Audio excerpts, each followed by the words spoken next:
तो आ गए आप लोग। वीडियो को लाइक सब्सक्राइब करना मत भूलना। तो चलो शुरू करते हैं बिना किसी बकवास के आज का मसालेदार कार्यक्रम। तो अब ये दोनों अलमारी से बाहर आ जाते हैं और लोंडा देखता है ना कि मिंजी थोड़ी रूखी रूखी है, तो वो उससे पूछता है। तो मिंजी बोलती है वो दोनों लड़कियां तुम्हें हैंडसम बोल रही थी। तो लोंडा बोलता है अच्छा तुम्हें जलन हो रही है। और इसके बाद ना लोंडा मिंजी का मूड ठीक करता है और तुम जानते हो वो कैसे मूड ठीक करेगा। तो फाइनली सारा काम खत्म होता है और अब लोंडा अपने घर में मस्त घोड़े बेच के सो रहा है। और जब लोंडे की आंख खुलती है ना तो वो रात की बात याद करता है और वो बहुत ज्यादा बबला हो जाता है कि उसने नशे की हालत में क्या कांड कर दिया। और लोंडा ने ये भी सोच रहा है कि मिंजी को कैसा लग रहा होगा। लोंडा अपने आप को चमाट लगाता है और बोलता है मैं ये सब भूल जाऊंगा और जैसे पहले रहता था वैसे ही रहूंगा। और फिर लोंडा ना अपनी आड़ी तिरछी तस्वीरें खींचने लगता है और इतने में ना मिंजी भी आ जाती है और मिंजी को देख के लोंडे के सर 12 बज जाते हैं। और मिंजी लोंडे से पूछती है वो क्या कर रहा है। तो लोंडा झूठ बोलता है कि वो कोई ग्रुप प्रोजेक्ट पे काम कर रहा है। और फिर लोंडे को ना खाना खाने के लिए नीचे बुलाती है मिंजी और ये बोल के वहां से चली जाती है। और मिंजी के जाने के बाद ना बंदा ना चद्दर में लोटपोट होने लगता है क्योंकि वो बहुत ज्यादा शर्मा रहा था। अब लोंडा नीचे खाना खाने चला जाता है और मिंजी ने खाना बनाया आज क्योंकि आज आंटी घर में नहीं है। अब लोंडा जैसे एक चम्मच तेज करता है ना उसका फोन बच जाता है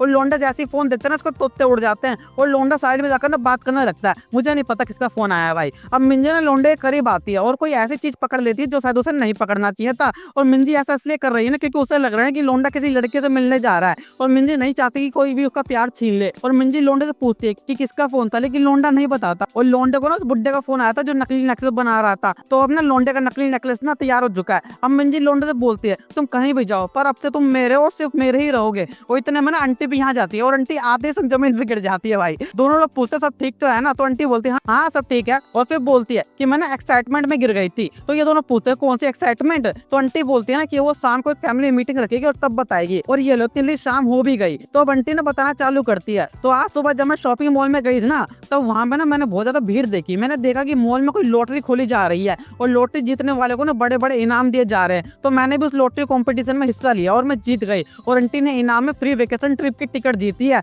और ये सुनकर तो सब लोग भाई इतने खुश हो जाते हैं कि क्या ही बताऊं। तो अब ना सब लोग अपनी पैकिंग वगैरह कर रहे हैं और अब ना आंटी लोंडे के रूम में देखने के लिए आती है कि सब कुछ कैसा चल रहा है। और आंटी देखती है ना कि लोंडे का रूम बहुत ज्यादा गंदा है। तो आंटी ना लोंडे के रूम में साफ सफाई करने लगती है और लोंडा आंटी को ही साफ कर देता है। यून कौन सा साफ करता है। और दूसरी तरफ युंगमिन अपने रूम में ना फोन में अपने बंदी से बात करते हुए ना अपना कारनामा कर रहा है। और युंगमिन को ना लोंडे के कमरे से कुछ आवाज आने लगती है। तो उसे लगता है ना कि लोंडा फोन को ना स्पीकर से कनेक्ट करके ना पॉपकॉर्न वाली वीडियो देख रहा है। तो युंगमिन ना लोंडे की दीवार पर मुक्का मारता है और लोंडे को आवाज देता है। पर उसकी बंदी बोलती है कि वो सब छोड़ो मुझसे बात करो। और यहाँ ना युंगमिन की सेटिंग हुए ना पूरे 400 दिन हो चुके हैं। तो ये लोग ना अपनी एनिवर्सरी बनाने का सोच रहे हैं। पर युंगमिन ना बोलता है कि वो ना फैमिली ट्रिप पर जा रहे हैं तो वो इस कार्यक्रम को थोड़ा बाद में करेंगे। तो उसकी बंदी ना गुस्सा होती है और बोलती है तुम ट्रिप पर तो जाओ पर अगर मुझे पता चला ना कि तुम वहां जाकर गुलछर्रे उड़ा रहे हो तो तुम्हारी खैर नहीं बेटे। और युंगमिन की बंदी ना वीडियो कॉल पे शुरू हो जाती है और ये लोग ना वीडियो कॉल पे अपना मस्ती मजाक करते हैं। उन्होंने कौन सा मस्ती मजाक। अब लोंडा ना यहाँ अपना काम कर रहा है और इनके दरवाजे के बाहर ना मिंजी और चुन आ चुकी है और आंटी ना जल्दी से दरवाजा लॉक करने जाती है क्योंकि इन लोगों ने दरवाजा लॉक ही नहीं किया था मेरे भाई।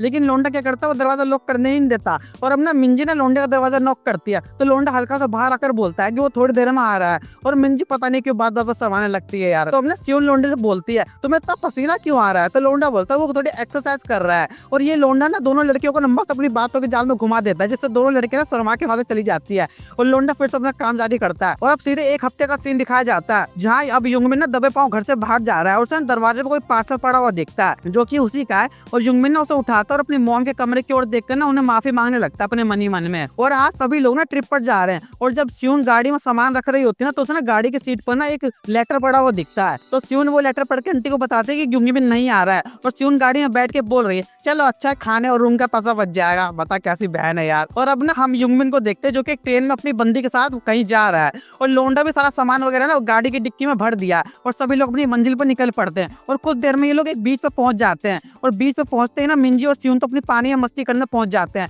और लोंडा आंटी को चेंज करने के लिए बोलता है तो आंटी भी चेंजिंग रूम की तरफ जाने लगती है। और यहाँ ना दो छिचोरे लोग बैठे थे जो कि आंटी को देख रहे थे। उनका इरादे कुछ बिल्कुल भी ठीक नहीं है मेरे भाई। तो जब आंटी अपना पार्सल खोलती है ना तो वो थोड़ी डिसअपॉइंट होती है क्योंकि उन्होंने जो पार्सल मंगाया था ना उसमें पर्पल रंग का स्विमिंग सूट मंगाया था लेकिन ये तो रेड है। और दूसरी तरफ युंगमिन एक होटल में अपनी बंदी के साथ है और जब इसकी बंदी कपड़ा चेंज करके आती ना तो वो भी युंगमिन को डांटने लगती है क्योंकि ये वो कपड़ा नहीं है जो उसने मंगवाया था। तो और ये तो पर्पल था मतलब आंटी और उसका सूट चेंज हो गया है। और दूसरी तरफ जब आंटी स्विम सूट पहनती है ना तो उन्हें बहुत ज्यादा अनकंफर्टेबल लगता है। तो आंटी ने लोंडे को बुलाती है और लोंडा आंटी को देख के अरे आंटी जी बड़ी मस्त लगती है तुम बढ़िया लग रही है बोलते बवाल काट दिया। लेकिन आंटी को बहुत ज्यादा शर्म आ रही होती है तो वो लोंडे से तौलिया लाने के लिए बोलती है ताकि वो अपने शरीर को ढक ले। लेकिन लोंडा क्या करता है वो आंटी को ना हाथ पकड़ के बाहर ले आता है और ये बोल के कि शर्माने की कोई जरूरत नहीं आप बहुत ज्यादा सुंदर लग रही हो। और ये दोनों हरामी बच्चे ना अभी भी आंटी को ही देखे जा रहे हैं। और जब आंटी प्रॉपर चल के आती है ना बीच पर, तो सारे लोंडे लपाटे तो भाई आंटी को देख के पागल हो जाते हैं। और लोंडा ना आंटी को ठरकी लोंडे से प्रोटेक्ट करने लगता है। और अब दोनों बेटियां लोग आकर ना आंटी से बोलते हैं, मॉम आपने तो हमें ही फेल कर दिया। और ये मॉम सब सुन के ना इन दोनों लोंडे का तो होश ही उड़ जाते हैं।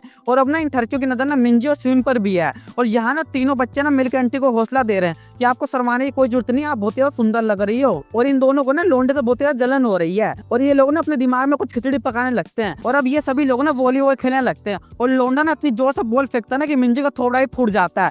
लोंडा डर के मारे ना सॉरी बोलता है, पर दोनों बहनें ना मिलकर लोंडे से खूब अच्छा से बदला लेती है। और इसी मस्ती मजाक में लोंडे का हाथ कहीं ऐसी जगह पहुंच जाता है जहां शायद नहीं पहुंचना चाहिए था। तो अब ना लोंडा ने सबको इग्नोर करके खाली जगह पर जाकर बैठ जाता है। और दोनों बहनें ना अभी मस्ती कर रहे हैं। और अब ना लोंडा आंटी को अपने पास बुलाता है और बोलता है, क्या मैं आपको सनस्क्रीन लगा दूं? तो आंटी भी मान जाती है। और फिर आगे तुम सबको पता ही है वो क्या करने वाला है। तो आज के लिए बस यार। और हाँ, मेरे दूसरे चैनल की भी सीरीज जुड़ रहा है करने के बाद चैनल का डिस्क्रिप्शन में। और हाँ, लाइक सब्सक्राइब करके जाना। तो चलते हैं, बाय बाय।